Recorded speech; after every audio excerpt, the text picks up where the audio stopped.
COVID-19 positives nagtayo ng sarili nilang community pantry sa loob ng isolation facility. Balisa, nag-aalala at halos hindi makatulog. Ilan lang sa mga pinagdadaanan umano ng 45 anyos na si Jericho. Mag-iisang linggo pa lang siyang naka-quarantine sa isolation facility sa New Clark City matapos tamaan ng COVID-19.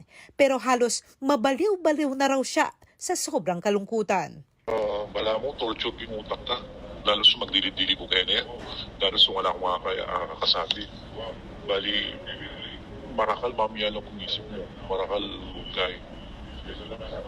Gana-ganang problema, lulog. Gana-ganang kaisip mo. So, sobra kasakit yung makakuha ng tingkin. Ang estadong ito ang tinatawag ng mga eksperto na anxiety attacks na karaniwan na daw sa mga tinatamaan ng matinding karamdaman. These are called anxiety attacks, anxiety disorder, no?